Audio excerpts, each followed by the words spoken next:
Whether you can force someone to refer to you or refrain from referring to you in different ways, I guess one issue that I'm having difficulty with is what a pronoun is.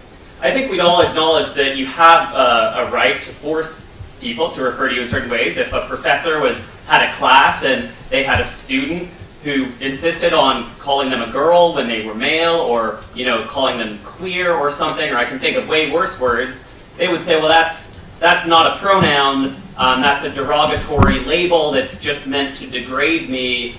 But if, who's to say what is a pronoun? And I'm not sure that it necessarily would change if 95 or 97 friends all insisted on sort of degrading or using that pejorative label to the person. And I think that people who are transgendered or whatever do experience when people use the wrong gender labels to them. They've experienced real prejudice. They experience it as kind of oppressive in that way. So I don't know if identity is a subject or an object, but I do know that we place important demands on one another.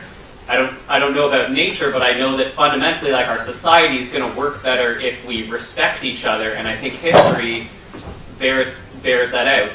That self-respect and allowing people's self-identification to play a role in that public aspect. We do already have limits on how people can refer to each other, and they're informed by how people want themselves to be referred to. Okay. Well, that's a lot of questions.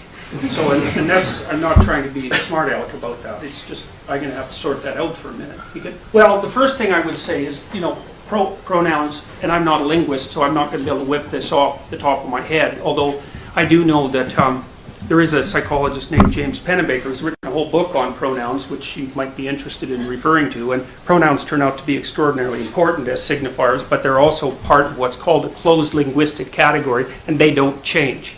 And so that's something that's useful to know.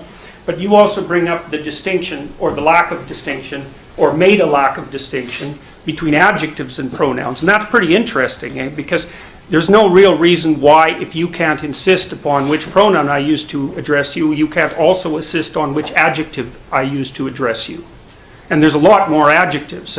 And so that's, because I don't see, like, if you can choose your damn pronoun, why can't you choose your adjective? I mean, adjectives are, the words you listed as pejorative were actually not pronouns, they were adjectives. And so you can object to them. And there's no shortage of times when you use a pejorative adjective to describe someone, especially if you believe that they've misbehaved. It's like, if the person can insist upon their pronoun, why can't they insist upon their adjective? And that's another part of this problem with this multiplicative complexity, that it isn't addressed properly within the law. With regards to respect, you said, well, human civilization progresses a lot better if we respect one another, and I actually don't believe that at all. I believe that human civilization progresses and maintains itself when we respect people who've earned respect. You don't just respect everybody randomly. Well, what the hell use is respect if you just respect people randomly? It's like inflating the currency, It's like the Simpsons episode where, Bart gets a trophy because it's every child gets a trophy day. All you do is inflate the currency. Respect is actually limited to that category of people who have earned respect in some manner. So whatever you're talking about with regards to, say, common decency between people, it's not respect. And the definitions actually matter. They matter a lot. And so I hear the respect argument all the time, but you also can't force me to respect you. You might be able to force me to act like I respect you, but you can't force me to respect you. It's just not possible. You could break me, I suppose, and then perhaps I would do it, although I can't see exactly how precisely. But so there's a number of, I get your point, and I'm not trying to denigrate it in any sense. There's a complex issue here, which is, to what degree do you allow individuals to govern the conversation that's had about them in their presence or otherwise. But I would just revert back to my original argument, which is that's a negotiation.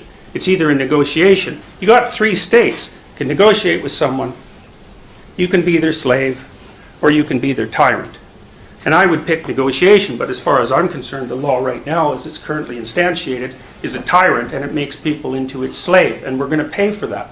And it's predicated on, hypothetically, on respect and compassion. I don't buy that for a second.